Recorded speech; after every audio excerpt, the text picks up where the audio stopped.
Good day, ladies and gentlemen. I certainly hope you're in good spirits, good health, you got a smile on your face, and your wife loves you, and your husband loves you, and your girlfriend, your boyfriend, all that kind of stuff.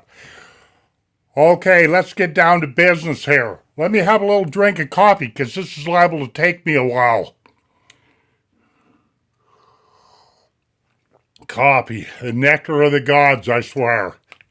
Okay, the subject at hand, ladies and gentlemen, is Bigfoots. Yetis, Sasquatches, the half ape, half man myth, pipe dream, illusion, whatever you want to call it. The reason why I say that, because right here on YouTube, and the reason why I say YouTube is because I don't post my videos anywhere else, but I have keenly noticed, ladies and gentlemen, I've keenly noticed that there are scores, dozens and dozens of these miserable clickbait fake videos about Bigfoot and Sasquatch and Yeti and all this other stuff. It's the only way I could put it. Okay, now, trying to not get all worked up here right off the get-go, let me make an exclamation right off the get-go. Let me make a declaration right off the get-go. I may be a Bigfoot skeptic, ladies and gentlemen, but I remain open-minded. I say that there's at least a 50% chance, maybe even 70% chance, that these Gigantopithecus bipedal humanoid ape-like creatures do exist somewhere on this planet. Did you catch me? I'm not a total skeptic. But here it is, ladies and gentlemen, starting this little speech out. Here it is with me. I'm not going to flash a bunch of film footage in front of you. I'm not going to show you a bunch of pictures or graphs or any of this other stuff. Because the simple fact of the matter is I was born in Kalispell, Montana, December 23rd of 1951. That makes me 66 years old. I hit the fields, the woods, the streams, the rivers of Montana by the time I was no less than 10, 11 years old. And I'm not bragging at all, ladies and gentlemen, but you're looking at a kid here that spent at least 50 years of my life in the woods, hunting, fishing, hiking, camping, some mountain climbing. Mountain climbing has never been one of my bigger suits because the fishing wasn't involved or whatever have you. I just don't climb up mountains just to say I've been there or anything like that. I will hump up on hills and different places like that for rock hounding, but that's a different story for a different day. You're looking at a kid here that's had one hell of a, excuse my French, one hell of a lot of experience out in the woods. I married my wife 42 years ago. Her name's Penny. I did a tribute video to her not too long back. And the wife and I get along real well and love each other and blah, blah, blah. They got 3 kids and 1 million grandkids. I'm just kidding. We've only got 6 and all that other. But here is one thing. My wife is not an outdoorsy type person. And most of my kids never. I've got one daughter that likes to snowshoe and hike and different things. But I've got a son that's highly talented in music and computers and all that, but he was never an outdoorsman. He let me know that when he was only like 10, 11 years old, because I was pushing him out the door just as fast as I could get him out there. So I come from a family, my immediate family, of non-outdoorsy type people, okay? Not to the degree that I've been. Why did I say that? That I have spent a massive amount of time. I have spent hundreds, if not thousands, if not tens of thousands of hours out in amongst the mountains, the streams, the fields, the forests of Montana and Idaho, mostly those 2 states, because that's the 2 states I've lived in most of my adult life, by myself. I'm going to let that sink in by myself, ladies and gentlemen, because either I didn't have anybody reliable to go with me, and some of you guys that are outdoorsmen, especially hunters, know what I'm talking about. It's really difficult to find a good hunting partner. The absolute best outdoorsman, partner, hunting, fishing buddy that I ever had in my life is my brother, who is 2 years younger than me, and I did a YouTube video with him when was the last summer. If you want to look down through my index, you can see him. His name is Nick. He lives out in Lebanon, Oregon. But anyway, okay, I'm just setting the stage that I am not a city boy. I am not a concrete pounder. For you folks that live in the city, forgive me. I'm not calling you names. I'm just saying. I'm a country bumpkin. Or whatever you want to call me, okay? I have got the experiences, the hunting experiences, the fishing experiences, run-ins with various animals, and to prove what I'm talking about. And besides that, I've got witnesses. My wife, my kids, anybody that's known me say, oh yeah, that boring guy, he'd live out in the woods where you thought he could get away with. The thing of it is, I've gotten older and slowed down, and I don't hit the woods near as hard as I used to, okay? And now, what I've got to say is this. In all my years of trucking around out in the woods and stuff like that, I have never seen any Sasquatch tracks, Bigfoot tracks, Yeti tracks. I've never seen any sign of any kind of animal or anything that I couldn't put a rhyme or a reason to. But does that make me an authority on Bigfoots and Yetis and Sasquatches? No. I was probably at the wrong place at the wrong time. But the thing of it is, when it comes to especially elk hunting, you're looking at a guy that's followed hundreds of miles of elk tracks. I've cut wolf tracks, white-tailed deer tracks, mule deer, mountain lions. I had a mountain lion encounter one time. I had a grizzly bear encounter one time. Black bear, I know what their tracks look like. I'm part Indian. I'm a little bit Indian. I've only got 132nd Cherokee in me, but nonetheless, I grew up in tune with Mother Nature, and I don't care if you like what I'm saying or not, because I'm telling you the absolute truth. And if you'll just bear with me on this file, I'm going to try to save you, for you Bigfoot enthusiasts out there, I'm possibly going to save you a lot of money and a lot of time, and believe it or not, I'm going to try to give you a few tips. Okay. Like I was alluding to, there's a ton of clickbait videos, and it just irritates the ever-loving crap out of me, because I do not make clickbait videos. I don't even try to make clickbait titles to my videos. Okay, you following me? Simply because I look at YouTube as a way to express myself, as a way to talk to the outside world, because I live up here in remote Montana. I look at it as a way to share my knowledge and that kind of thing. I'm not in it for advertising. You can't find, out of my 390-some videos, you can't find one of my videos that says, subscribe to my channel, begging off on that. Subscribe to my channel. Follow me on Twitter. Follow me on Patreon. Give me a thumbs up. If you like what I do, fine. If you don't, that's fine. If you subscribe, I love you. And if you don't subscribe, I still love you. Okay? It's as simple as that. My channel is open and free, and I don't have any agendas. So there's no reason for me to sit here and lie right now about this issue of Bigfoots. But I just know that there's a ton of grainy, out of focus, bogus clickbait videos on YouTube that I don't like. Because what this stuff does, ladies and gentlemen, is it has a way of keeping city folks or people that live in the concrete jungles, it might create excess fear in certain people to experience the great outdoors, to go on that boat trip, to go on that kayak trip, to climb that extra mountain and whatever. And that's exactly what you need to do. Because one of my main messages here has always been to reconnect with Mother Nature. Because we, as a human race, have gotten so far disconnected from the Mother Earth the very ground that supplies us all our resources and whatnot have you, of course, except for air and whatnot. Well, and the trees even contribute to the air. Mother Earth.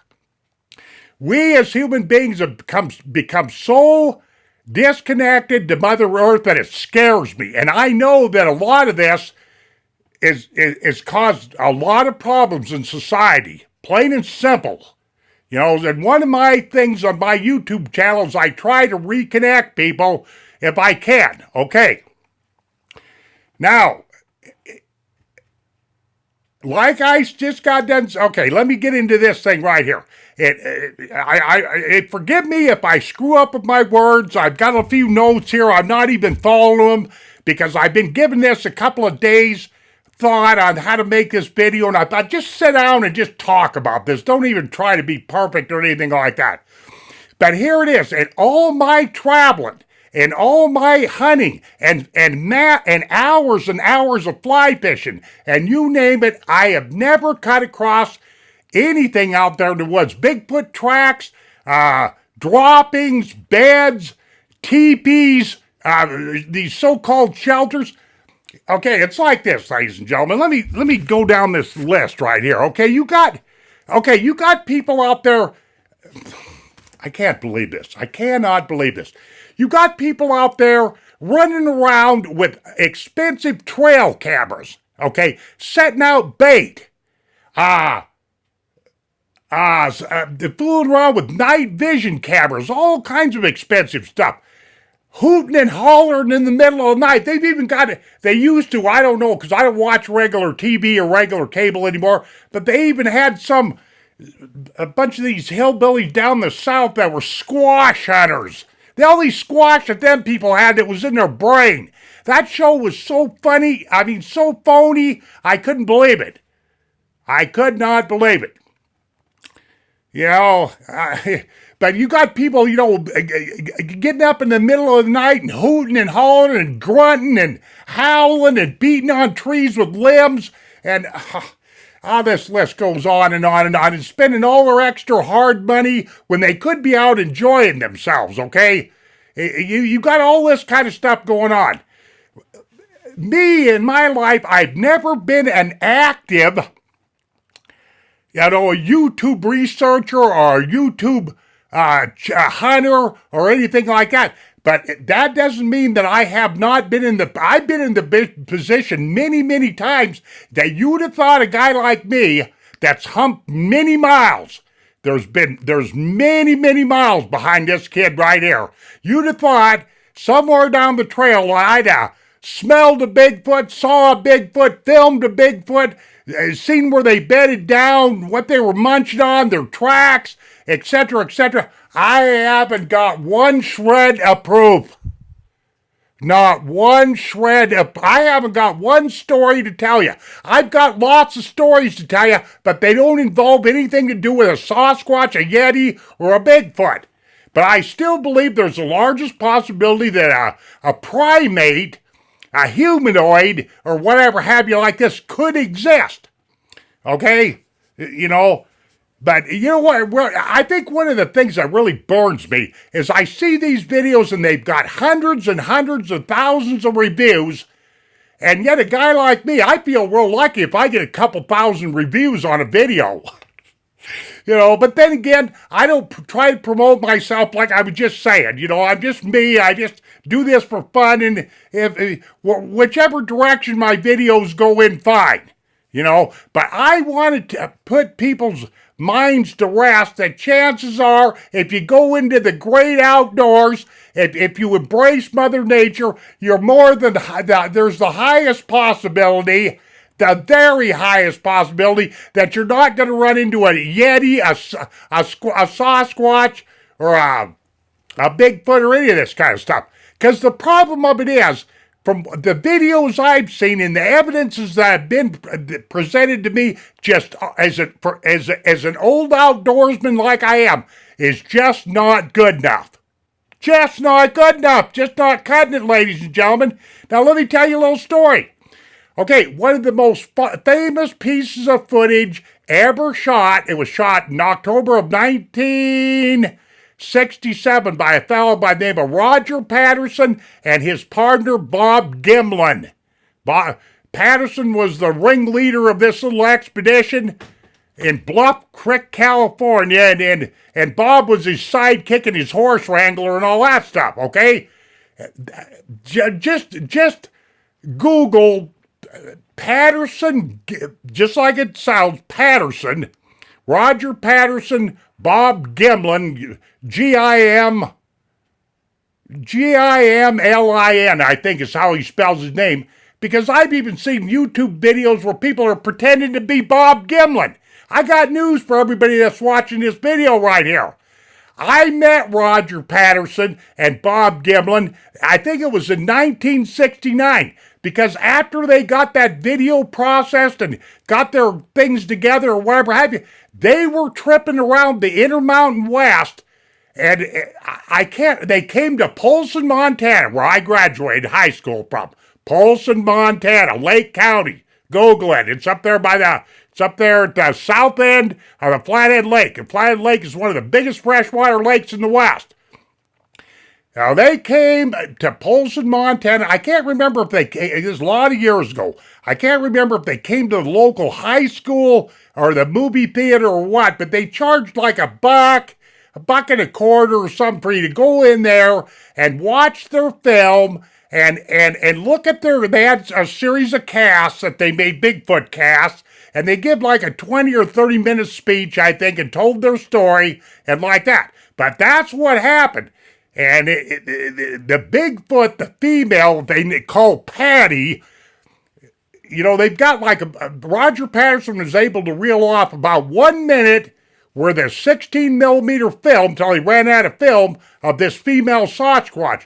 And to this day, it remains the most credible, if that's what you want to call it, the most credible piece of evidence that Bigfoots exist, because there has been a lot of people out there making phony tracks, a lot of hoaxes, a lot of YouTube hoaxes and crap like that. But I can tell you that Patterson/Gimlin film has been analyzed every which way, frame by frame by frame, just like the JFK assassination, the Zapruder film. Same thing.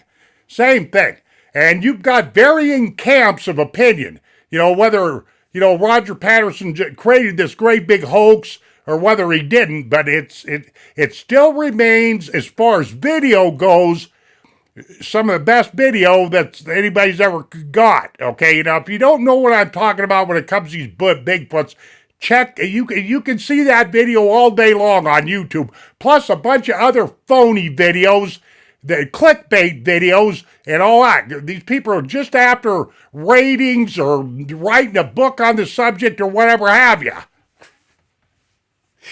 It just cracks me up. Okay. It's got me to the point, ladies and gentlemen, where I wanted to do this video. Excuse me, I need a drink. Coffee. Actually, I could probably use something a little stronger, but anyway, here it is. I'm just going to wrap this up and basically say that I've looked at a lot of the more prominent YouTube videos and I just don't buy probably 90% of them. I just don't buy it. Why is it that the film, the recordings are always fuzzy, blurry, 8 seconds worth? Here the other day I watched this, I sat patiently for 40 minutes and watched a guy in Colorado stumble through the woods. He wasn't talking at the camera like this. He didn't even show his gear or nothing. It was just him. So he was in somewhere in Colorado, up in the mountains there. Looked like a spring of the year or maybe the fall of the year, I don't know. Anyway, he was just going from basically one slag pile or wood pile to the next, and that's all the video was, and huffing and puffing and talking the whole time. There wasn't a shred of evidence of no Bigfoot on there. And that is another thing I'm going to get straight in this video if it's the last thing I do. You got all these idiots running around going, oh, look at these trees, how they're crossed. There's a triangle here, and the Bigfoots are making signs. And they're, man, slow down, Jim, you'll get this. Okay, I don't know how much time any of you folks have spent out in the woods, but there's this thing called blowdown or downfall. That's where we have the big, heavy winter snows and blizzards and storms and stuff like that. And a lot of timber every year gets knocked over just from the fury of the winter. It's called downfall. I've been in downfall all my life. In fact, I've been in downfall so thick you couldn't even hardly walk. You were just basically walking from one log to the other. Logs crisscrossed everywhere. Bigfoot didn't put them there. I've seen bunches of trees in my day, that were all, fell together 10, 15, 20, 30 feet high. Well, I got news for you. High up on some of these ridges, the wind sometimes doesn't just blow straight across the ridge. It'll swirl like this. I've seen this over and over and over again. When it comes to downfall, trees don't have to be blown down, eroded down, whatever you want to call it, and all in the same direction. They can fall in all kinds of directions. Yes, it looks like some great big makings of some great big gigantic teepee, i.e. shelter, i.e. lean-to, but 90% of these, 90% of all this stuff that I've ever found in the woods is nature, Mother Nature's doing, the wind doing it. Not some gigantic epicavus, or whatever they call these, anthropologists call these creatures, stacking, uprooting trees and stacking them together like they're building some kind of a teepee. That's 1,000 kinds of nonsense. I can take that camera right there, right now, and just go right up here on Livingston Peak. I could go up into a whole bunch of places and show you downfall that you can't even walk through. You couldn't walk. The only way you're getting through some of that stuff is with a chainsaw, and it's going to take you forever and a day. But the problem of it is, I don't like going in places like that because it's really easy to break your leg and get all twisted up in this downfall and all that. I've been in brush so thick before that I could just lean back on the brush like this and not even fall through it. So nobody's going to tell me about this, like these Sasquatches are signaling and, making teepees and all that. Well, they might be signaling and everything, but I've got my doubts, about this hooping and hollering, tree knocking, and then I've seen videos where people are claiming these Sasquatches, Bigfoots are leaving rocks on their cars, rocks on their sleeping bags, rocks on their tents. I think a lot of these people got rocks in their head. That's never happened to me before. Nothing has ever happened to me out in the woods that I couldn't put my finger on or my trigger finger on one of my firearms. Let me put it to you that way. Because I don't go up in these woods unarmed. Why? Because the country that I live in, I'm not worried about Bigfoot. I'm not worried about Yeti at all, Mr. Yeti, the abominable snowman. It's that almighty silver-tipped grizzly bear and a mad bull moose. And maybe possibly a mountain lion or two or a wolf or two, but them wolves usually, they run in packs, and they're usually not going to attack a human being unless they absolutely know they've got the upper hand. Those canines are smart. They are very smart. And have I ran into wolves? Yes, I have. I've ran into just about every creature under God's sun that's in North America that lives in Montana and Idaho at one time or the other, and none of these wild animals have been anything close to a Bigfoot, or a Yeti, a Sasquatch, whatever you want to call these things. So there you are with all that. What else do I got here? And also, okay, I am not claiming that I'm an expert because I know you've got people with PhDs. There's a guy that lives down in Idaho. His name is Dr. Jeff. Excuse me, Dr. Jeff, I forget your last name, but he's got the world's biggest collection of casts, Bigfoot casts, and all that stuff. And I think he started out as a skeptic, but now he's an expert on Bigfoots, and I think he believes in them and all that. I got news for you. You can have all the when I first started elk hunting up here in Montana, the old timers used to tell me this. I'd come running back to camp, and I'd tell old Uncle Harry or Uncle Pat or somebody, "Oh, man, I cut a bunch of elk tracks up over here on Ruby Ridge," or wherever's that. And every old timer, every old experienced elk hunter would always look me in the eye and say, "Jim, you can't eat them tracks."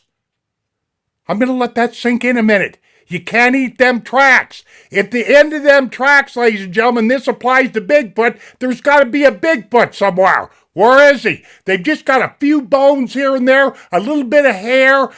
You'd have thought somebody'd have found at least a skull or whatever have you.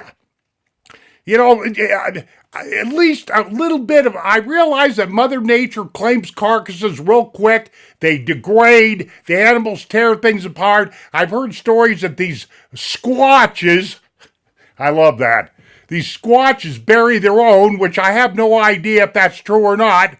And one of the reasons why I have that I don't rule out Bigfoots is because in Indian folklore, and in Indian stories and in Indian history, they have recorded the existence of big men, hairy men, and all this other kind of stuff. If it wouldn't be for that, if it wouldn't be for a few North American Indians floating around believing in the existence of these, Bigfoot, neither would I, to be quite frank with you. Okay, now, I'm going to wrap up this video. This is way longer than I want to, but I had to get this stuff off my chest. After 50 years of being in the field, I've never heard any tree knocking. They were woodpeckers, okay? And that's another thing, too. When it comes to the bush, ladies and gentlemen, listen. You get a bunch of trees that aren't too healthy, because what happens? Say this is the earth right here. And this is predominantly true for Montana, Idaho, Utah, all these, especially these intermountain states, the intermountain west states. Evergreens, conifers, pines, Douglas firs. Sometimes when they shed their cones and a little baby tree starts to pop up over here, the ground underneath can be very rocky. Key in on that. Very firm, very hard, very rocky. What does that do? It causes the root mass to grow out like this instead of a bunch of tap roots growing straight down in the ground. And when you've got root mass that's growing on the top of these rocks and they're not embedded in the earth, what you've got is a weak tree. I don't care how healthy the tree is, but sooner or later it gets so big around and everything like that, and it's going to fall over because it's not grounded. The taproots are not viced into the earth. This happens all the doggone time. Well, okay, I have been up in the woods before and actually got the crap scared out of me a couple of times because the wind was blowing and these more unhealthy, real tall, especially lodgepole pine, and there's several of them that do this, they'll get to wavering in the wind like this, and they get to creaking and making all kinds of noise. As a matter of fact, one time my brother and I, Nick, and myself, we were elk hunting in Island Park, Idaho. This was in the 1980s.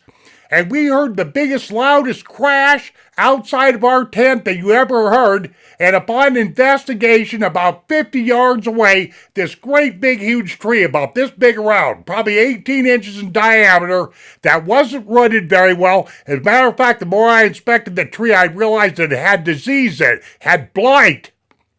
That's due to all the pollution that mankind has spread around. But the tree wasn't healthy and it just up and fell over. And no, a Bigfoot didn't push it over. That tree just up and fell over. So you know what, and Nick and I got to looking around at all the trees around us. We decided that some of them were unsafe looking. So we picked up camp and went to a different area where the trees looked a little more healthy. Because, you don't want to wake up in the middle of the night being pinned to the ground by a 4-ton tree. And besides that, that's another thing. Not only have I spent a lot of time, ladies and gentlemen, hunting and fishing and backpacking and and taking pictures and doing all this other stuff, but firewood hauling. You're looking at a kid here that's cut I couldn't even tell you, but it's been the hundreds and hundreds of cords of firewood. Several times in my life, I've had houses that were heated by firewood. And I'd have to haul in anywhere from 12 to 15 to 17 cord of firewood or whatever have you to get me through the winter time. It'd usually take me a month because I'd always be by myself, humping that wood, cutting it, loading it, hauling it home. Now, you'd usually get a cord a day in. A cord, by the way, is blocked up, cut up firewood that's 4 foot by 4 foot high by 8 foot long. That doesn't sound like a lot. Go out there in them woods with your chainsaw and cut up a bunch and load it up in a pickup, and you'll find out that a cord of firewood is plenty of firewood. Up here in Montana, I think a cord of firewood right now, if you was to have somebody deliver it to you, split it, especially if it was split, it'd cost you about $150. I just ain't no kidding either, maybe even higher than that. I don't use firewood anymore because I got tired of fighting with this stuff because you've got ash and fire, there's some problems. It's a lot of work, okay? Now, what else do I want to jabber about? Like I say, I'm not an authority on Bigfoots or nothing like that, because here it is. Even when I was a kid and met Roger Patterson and Bob Gimlin and listened to their little speech and everything like that, I remember going out of that building, wherever the presentation was in Pulse, Montana, scratching my head going, boy, I wonder if them things are real. But it never had much of an impact on me. And here I said at 66 years old, never run into one. Okay, I already griped about clickbait videos and people that, you take like my videos, they don't get many reviews because my videos are just simple, to the point. They don't involve a lot of drama and blah, blah, blah. And I'm well aware of the fact, ladies and gentlemen, I could title my videos all kinds of weird, put all kinds of weird content in here and probably get all kinds of viewers. That ain't me. That's not the way James Robert Bourne rolls. Okay, and like I say, most of the evidences out here are bad. The videos are bad. I just laugh at some of this stuff. But it makes me kind of mad because these people get lots of views. A guy like me does an honest, true, heartfelt, just the best I can video. Don't get too many people looking at it. Which I don't care, because I'm not in this for money. I'm not in this to get famous. I just don't care. What precious few souls sign up for my program, I love you. And even if you hate me, I still love you, because we got too much hate on this planet, ladies and gentlemen. Now, you got to get a handle on this hate thing. Okay, yeah. Now let me wind this down, because this thing is way too long-winded. I think I've covered almost all my gripes and everything, But like I say, these clickbait videos and these fake videos and everything, they just show me that the human being has got a big paranoid mind when it comes to the paranormal. That much I do know, or a very inquisitive mind's got to know thing. Okay. But here is what I'm going to say, and I might, I'll just say this right here. You can quote me on this, ladies and gentlemen. Here it is. I'm going to tell you what the most dangerous animal is out in the woods. I've said this before in my YouTube videos. Mankind, human beings. It isn't anything else. Me.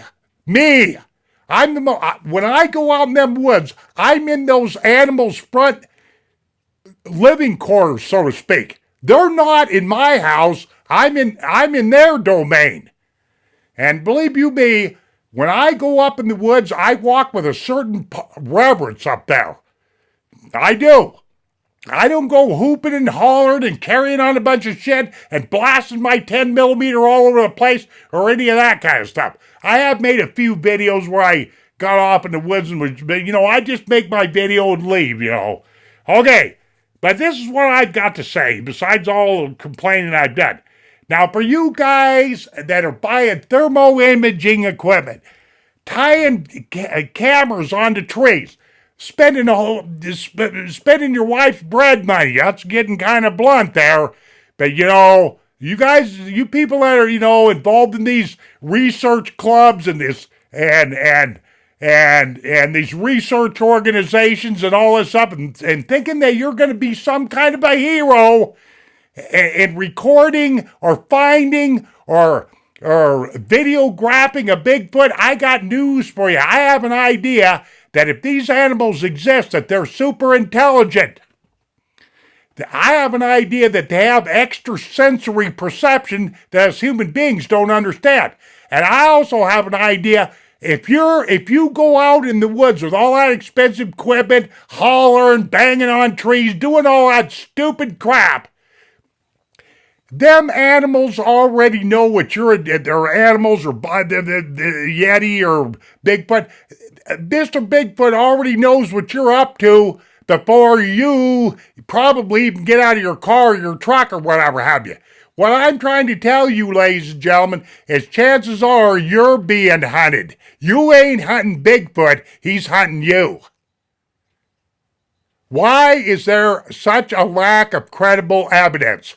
Why?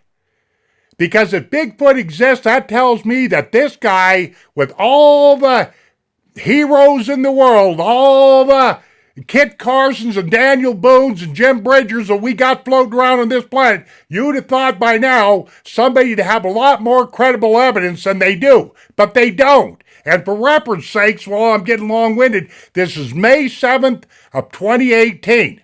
So here's what I've got to tell for you, all you wannabe Bigfoot researcher hunter types. You know, Bigfoot already knows what your intentions are. They already know that you might even be meaning them harm or whatever have you. And I think that they get a big kick out of playing games with your type. Here's my best piece of advice that I could leave you with. If I was you, I would go out into Mother Nature. I would tread on Mother Earth just to enjoy what you can enjoy. And forget about this obsession, this mania of hunting Bigfoots. Just plumb forget about it. But what you can do is keep an iPhone, a smartphone, a good digital camera, or something very handy. I keep, when I go out, I'm usually packing a little tripod. In fact, I'm right here. I have one of these little tripods right here like this. I will generally pack with me, especially if I don't want to pack the big tripod that my camera, i.e. iPhone 6S Plus is sitting on, but I will pack this guy right here because it doesn't weigh anything. But keep a camera handy in your pocket. I don't care. So you can just whip it. If you get a chance to see one of these or run across one or whatever have you, you can whip it out, fire it up, and get your pictures. I think you're a lot better off doing it that way, ladies and gentlemen, than if you go out there with an agenda. You understand what I'm saying now? You're just kidding yourself. Because I have an idea these things can outthink you. They're probably 10 times they probably have 10 times the strength of a human being. I have an idea that they've got twice the stride length, from one step to the other. And I have an idea they can cover territory pretty fast, like if they do exist, even though I don't have any personal evidences myself. None whatsoever. But I just said all that to save you people that are banging your heads against the wall. Because some of you are making these videos, I know, to get a lot of reviews, write books, get your name in the newspaper, whatever have you. I know this. Me, there is no way that I could bring myself to fabricate a lie about something that I totally didn't believe in or whatever have you. I just could. I don't make clickbait videos. I made a few videos I'm not very proud of where I ranted and raved and got caught up in the moment, but I told myself I was going to stop doing that. And as anybody that's followed my channel knows that my videos are pretty jelly. You might even want to call them boring, okay? Okay, let me see. Yeah, enjoy the outdoors, ladies and gentlemen. This business of Bigfoot, man, I don't know. I had to, You know, in some cases, I believe that it's overactive imaginations at work here. But this video was way longer than what I wanted, but I felt it necessary after 50 years of being a woodsman to speak up instead of letting all these people get all these, reviews and attention on these stupid imaginary videos that I know are hoaxes. So there's my whole take on the Bigfoot Yeti Sasquatch situation. Thank you very much, ladies and gentlemen, for your attention. Have a nice day, and we will definitely see you on down the trail.